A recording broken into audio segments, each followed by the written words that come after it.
Yo, hip-hop world, hold on to your seats, because what just went down has fans shaking, crying, and straight-up questioning everything they thought they knew about the streets of Jacksonville. In a twist nobody saw coming, Yungeen Ace, the man who gave us anthems of pain and loyalty, has just been sentenced for the shocking murder of rival rapper Foolio. Yes, you heard that right. Courtroom whispers turned into viral headlines overnight. And now the internet is in full meltdown mode. This ain't just rap beef anymore. This is betrayal, heartbreak, and a story that's tearing apart families, fan bases, and entire neighborhoods.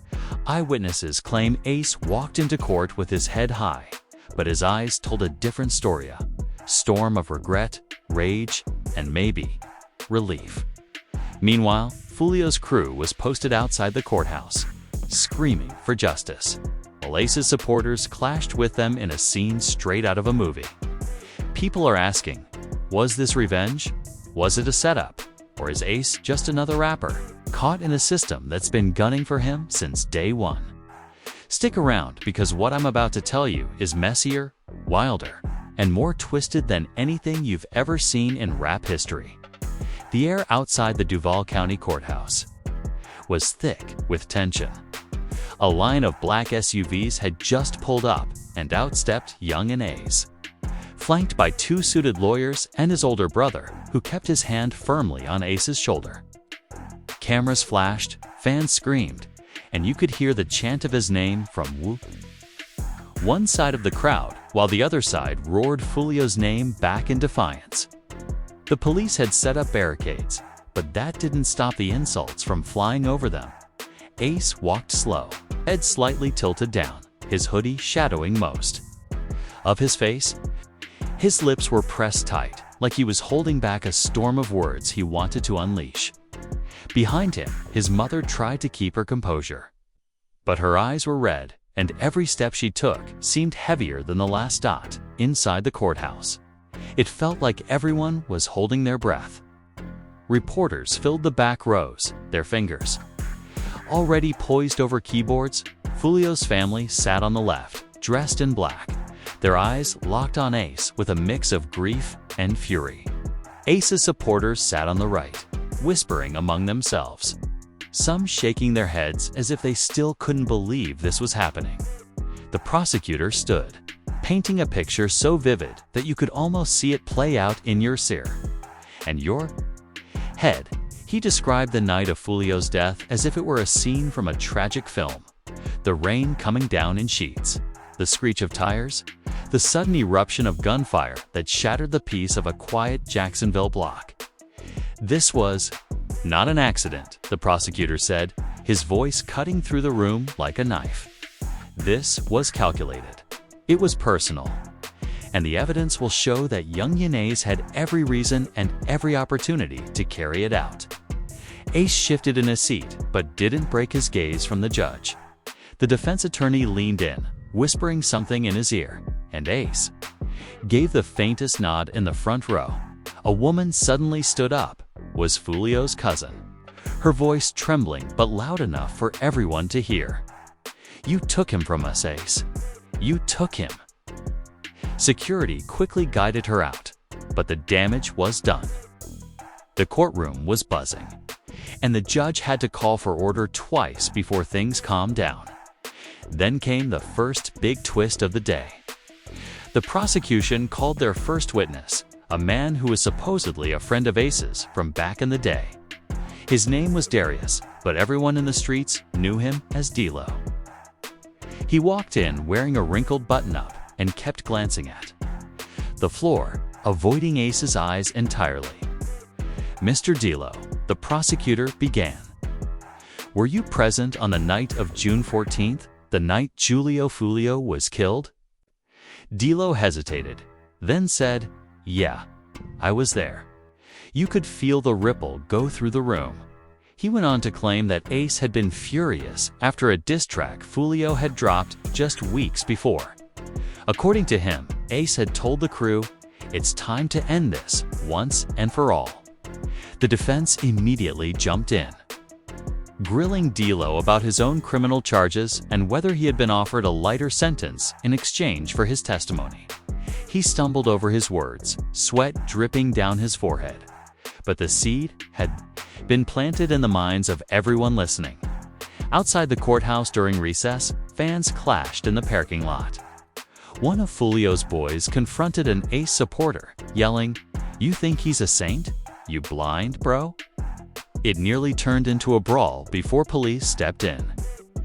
Back inside, the next wave of drama hit when surveillance footage was played. It showed a black SUV, identical to the one Ace was known to drive, pulling into Foolio's neighborhood just minutes before the shots rang out. The video wasn't crystal clear, but the shape, the rims, the distinctive sticker on the back window, all seemed to point in one direction. Ace's mother put her hands over her mouth, whispering a prayer. His brother leaned forward, eyes narrowed, clearly fighting the urge to speak out. Ace himself didn't flinch, but his jaw tightened. The defense countered, arguing that there were dozens of similar vehicles in the city and that no clear image of Ace was visible. They hinted that someone else could have been driving his car that night, planting the idea that this could all be part of a bigger setup. As the day went on, emotions boiled over. During a break, Foolio's younger brother approached Ace's side of the courtroom. "You gonna look me in my eyes and tell me you didn't do it?" he demanded.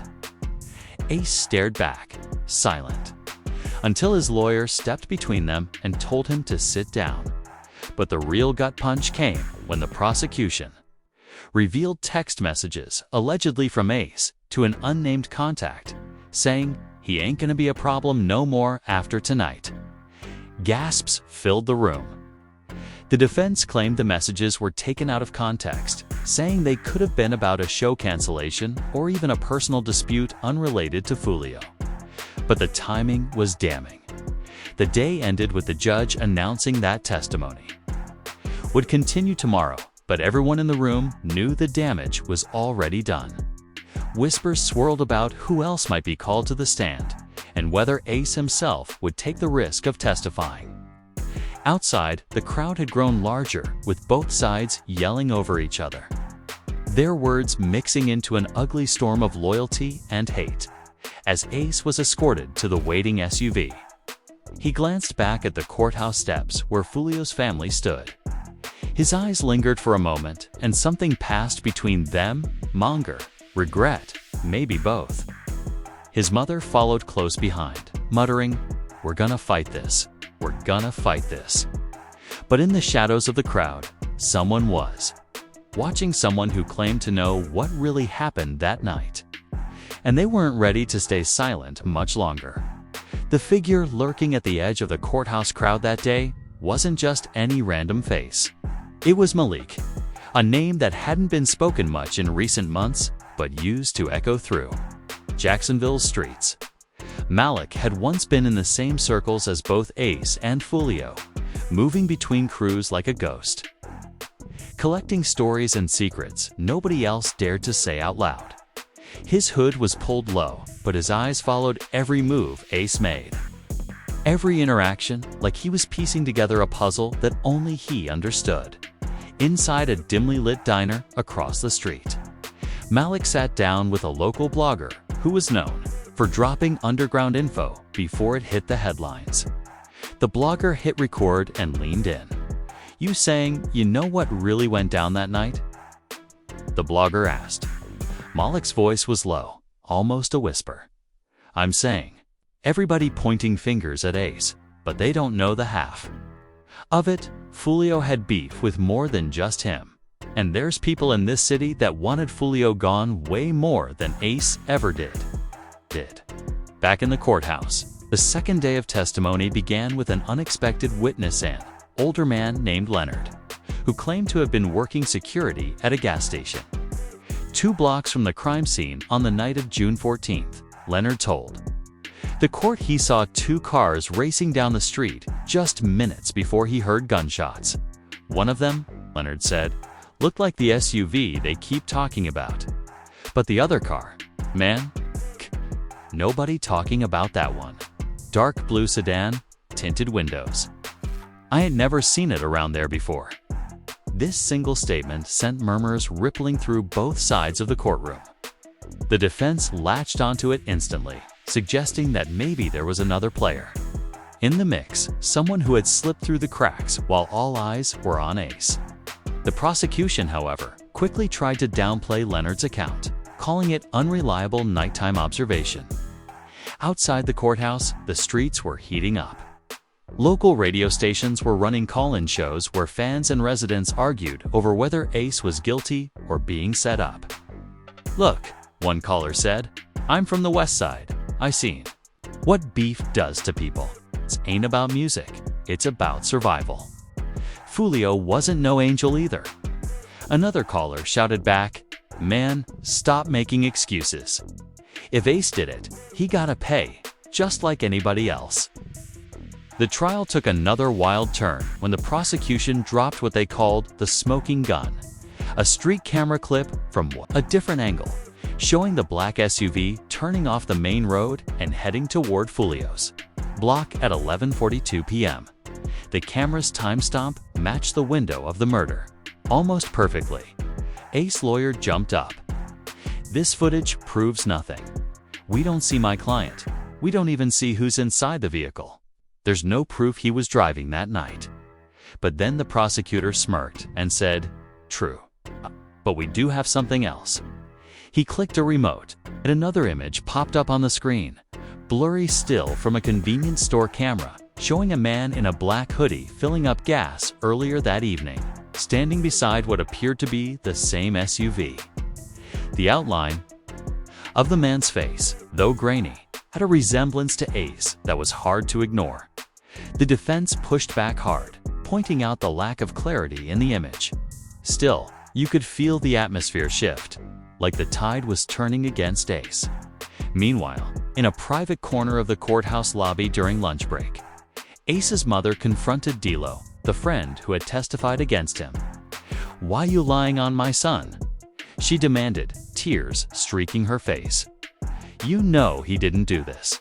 You know who really did." Dilo avoided her gaze, mumbling something about just telling the truth before slipping away into the crowd. But his shaky hands told a different story, one of fear, guilt, and maybe even a secret he wasn't ready to face. Later that afternoon, Malik decided to make his move, slipping through the back hallways of the courthouse. He found Ace's lawyer near the restrooms and said quietly, "You looking in the wrong direction. If you want to save your client, ask about the blue sedan. Ask about the guy they called Trayvon." Before the lawyer could ask questions, Malik was gone. That name Trayvon was about to become a firestorm. Word leaked to the media within hours. And suddenly, everyone wanted to know who Trayvon was and why he had never been mentioned before. Social media exploded with old photos showing Trayvon hanging out with Foolio months before the murder, and others showing him in the same club as Ace just a week before the shooting. By day 3 of the trial, Trayvon's name was on every tongue. The defense demanded the prosecution hand over any files related to him, but the prosecutor argued Trayvon was irrelevant to the case. That only fueled more conspiracy theories.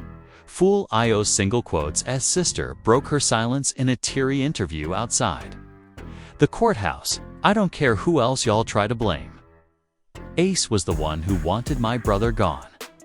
I felt it in the way he looked at him. I saw the hate."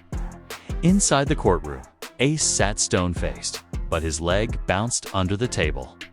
He glanced once at his mother, who mouthed, "Stay strong," but her own hands trembled. The judge called for order multiple times as tensions reached a boiling point. At one point, someone in the back shouted, "This is all politics. They just want to take another rapper down." Security removed him immediately, but the outburst mirrored what many were whispering outside. Then came the moment nobody expected. Malik himself was called to the stand. The defense had subpoenaed him after learning he had been near the scene. On the night of the murder, Malik took a long pause before speaking. "I ain't here to protect nobody," he began. But I'm telling you right now, Ace didn't pull that trigger. The person who did is still walking around, acting like they innocent. And yeah, I know who it is. The courtroom erupted. The judge slammed the gavel, demanding silence. The prosecutor leaned forward, eyes narrow. And who would that be? Mr. Malik. Malik glanced toward the public seating area, his gaze locking onto a man in a gray hoodie sitting quietly in the corner. You, Malik said, his voice low but deadly clear. Gasps filled the room as every head turned toward the man in the hoodie. He stood slowly, face blank and without a word. He walked out of the courtroom as two officers scrambled after him. Ace's eyes widened for the first time all trial. But whether it was shock, relief, or something else entirely, it was impossible to tell. The judge called a recess, but the tension in that room wasn't going anywhere. Everyone knew the case had just taken a turn nobody could have predicted, and whatever was about to happen next could blow the whole thing wide open. The hallway outside the courtroom turned into chaos as officers chased down the man in the gray hoodie. Cameras swung toward the scene. Reporters sprinted to get closer, and whispers spread like wildfire through the crowd. Some people were saying his name was Marcus. Others swore it was Trayvon. The truth was, nobody knew for sure yet. And that made it even more electrifying. Back inside, Ace sat at the defense table. Hands clasped together, so tight his knuckles turned white. His lawyer leaned in, whispering, "This could be the break. We need it, but we have to be careful. If this backfires, they'll call it a distraction." Ace nodded slightly, eyes still locked on the courtroom doors where the gray hoodie man had just disappeared in the lobby. The chase ended when two officers cornered him near the elevators. "You're not under arrest," one of them said, "but we need you to answer some questions." The man gave a slow smirk, like he'd been expecting this moment. When court resumed, the judge announced that the man in question would be brought in for questioning the next day.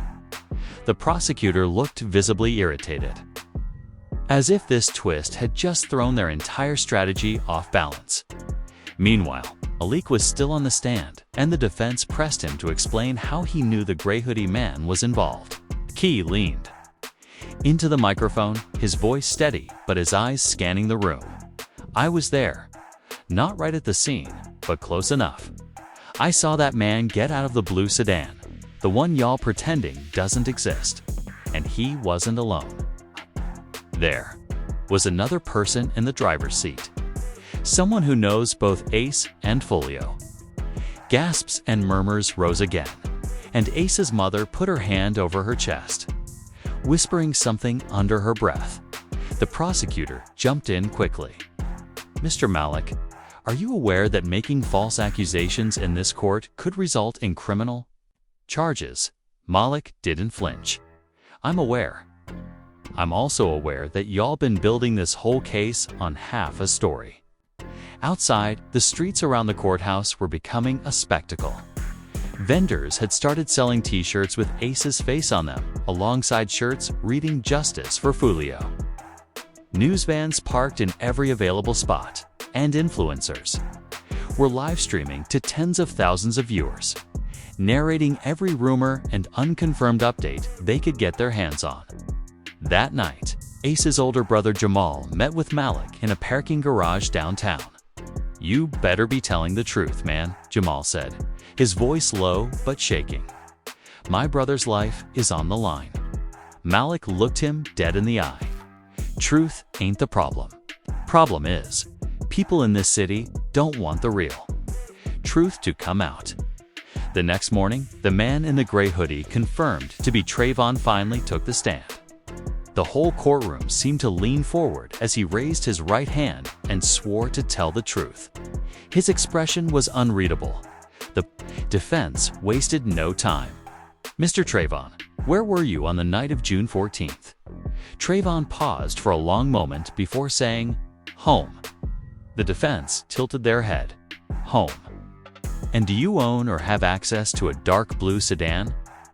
"No," Trayvon replied, his voice flat. But Malik, still sitting in the witness section, suddenly stood and shouted, "You lying." The judge slammed the gavel, ordering Malik to sit down or be removed. Security moved in, but the damage was done. Whispers and side conversations rippled through the room like wildfire. The defense brought up a grainy photo pulled from a street cam showing a blue sedan parked 3 blocks from Foolio Street, just 20 minutes before the shooting. The car's driver was obscured, but the passenger's profile bore resemblance to Trayvon. The prosecution objected, calling it speculative, but the judge allowed the jury to view the photo. Trayvon's jaw tightened. "That ain't me," he muttered. As the questioning continued, Trayvon stuck to his story, denying any involvement. But there was a shift in the atmosphere. The jury seemed less certain, and the fans in the gallery were buzzing with theories. Some were convinced Trayvon was the real shooter. Others believed this was just another smokescreen to protect Ace. During lunch recess, Foolio's sister confronted Ace in the hallway, tears streaming down her face. "If you didn't do it, then who did? Tell me the truth," she cried. Ace stood frozen, glancing toward his lawyer before quietly saying, "I can't." His voice cracked on the last word, and for a brief moment, even she looked unsure. Later that afternoon, the defense dropped a bombshell. They revealed a text exchange between Foolio and an unknown number just hours before his death. In the messages, Foolio wrote, "If you pull up, come alone. No funny stuff." The response from the unknown number read, "Bet. 30 mins." The phone records tied that unknown number to a burner phone purchased 2 days earlier, paid for in cash by someone using a fake name. The prosecution tried to brush it off, saying burner phones were common in street circles. But the defense pointed out that the location data from the burner phone matched movements of the blue sedan that night. By the end of the day, the jury was visibly split. Some leaned back in their seats, arms crossed, others took furious notes. The judge announced that closing arguments could be delayed due to new lines of inquiry being introduced.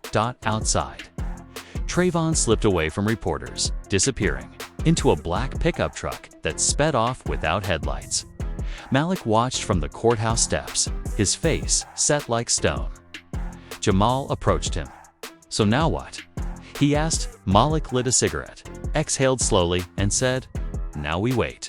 Because if the streets start talking, this trial's gonna go in a direction nobody's ready for." The sun dipped below the horizon, casting long shadows across the city. In the silence of Ace's holding cell that night, he stared at the ceiling, hearing the echoes of gunshots in his memory, whether they were real or imagined. Even he couldn't be sure anymore. And somewhere across town, a phone buzzed on a kitchen counter. A text popped up from an unknown number. It read, "They're getting close. We need to talk." The phone that buzzed belonged to none other than Trayvon. He stared at the message for a few seconds before locking the screen and shoving the phone into his pocket. The words lingered in his mind. "They're getting close," like a warning and a threat, all at once. The next morning, the courthouse felt different, heavier. The crowds were even bigger, spilling into the streets. Some people had brought speakers blasting Ace's tracks, while others held up signs calling for justice for Foolio. It was no longer just a trial, it was a street war unfolding in real time. Inside, the judge announced that new evidence had been submitted overnight. The prosecution looked tense, the defense looked quietly confident, and Ace sat still, his eyes fixed on the table in front of him. The bailiff wheeled in a small cart with a single laptop on it. The defense attorney walked to the center of the courtroom and said, "Your Honor, what you're about to see is security footage from a building across the street from the crime scene. This footage has only recently come to light, and it changes everything." The video began to play. The angle showed a narrow alley lit by a single flickering streetlight. At 11:39 p.m., a dark blue sedan pulled into view, stopping halfway down the alley. Two men stepped out, one wearing a gray hoodie, the other in a dark jacket with the hood up. Their faces weren't clear, but their movements, their build, even. The way they looked around, it all hinted at familiarity for those who knew them. 3 minutes later, the sound of distant gunfire echoed, and the two figures ran back into the sedan. As the car pulled away, its license plate caught just enough light to reveal partial numbers that matched a vehicle registered under Trayvon's cousin's name. The courtroom erupted. The judge called for silence, but the tension was electric. Foolio's family whispered urgently among themselves. Ace's supporters exchanged wide-eyed looks, some with tears in their eyes. The prosecution tried to recover, arguing that the footage was inconclusive and did not prove Ace's innocence. But the defense pressed harder, linking the partial plate to a rental agreement signed by a man matching Trayvon's description. 2 days before the murder, then came the biggest shock of the trial. The defense called a surprise witness Jayla, a woman who had once dated Trayvon and had been close to both Ace and Foolio. She walked in with a steady stride, ignoring the stares from the gallery. "Miss Jayla," the defense began, "do you know anything about the events of June 14th? Jayla took a deep breath. "Yeah, I was there when they planned it." It wasn't Ace's plan, it was Trayvon's. Foolio had been talking reckless about both of them, but Trayvon took it personal. He wanted to handle it himself. Ace told him to leave it alone, but Trayvon wouldn't listen. Gasps filled the room again. The prosecution immediately objected, questioning her credibility and motives. But Jayla didn't flinch. "I got nothing to gain from this. I'm tired of seeing the wrong man take the fall." Trayvon thought if Ace went down, it would take the heat off him forever. For the first time, the jury's faces shifted in unison, their eyes darting between Ace and Trayvon's empty seat and the gallery. The judge ordered a short recess, and the courtroom spilled into the hallways. Ace's mother clung to him, whispering prayers into his ear. Malik leaned against the wall, watching the chaos unfold with a half-smile that said he'd known this was coming. During the break, the prosecution huddled together, their voices low and urgent. They were losing control of the narrative, and they knew it. When court resumed, the prosecution tried to discredit Jayla by bringing up her past. But the defense countered with phone records showing multiple calls between Trayvon and the burner. Phone linked to the crime scene. Then, as if the tension couldn't get any higher, an officer entered the courtroom and whispered something to the prosecutor. Moments later, the prosecutor stood and addressed the judge. "Your Honor, Trayvon has been taken into custody for questioning." The ripple through the room was instant. Foolio's family looked stunned, some of them shaking their heads in disbelief. Ace closed his eyes for a moment, exhaling slowly. But the trial wasn't over. The judge reminded everyone that the charges against Ace still stood until the jury reached a verdict. Both sides gave their closing arguments, prosecution painting Ace as a man consumed by revenge, defense portraying him as the scapegoat for someone else's crime. The jury deliberated 4 hours. Outside, the crowd grew restless, chanting, arguing, and recording every update for social media. By the time the bailiff announced that the jury had reached a decision, night had fallen over Jacksonville. Everyone rose as the foreman stood. The air was so tense you could hear the faint hum of the lights overhead. On the charge of first-degree murder, the foreman read, "We find the defendant." Pause. The world seemed to hold its breath. Guilty, gasps, shouts, cries from both sides of the room.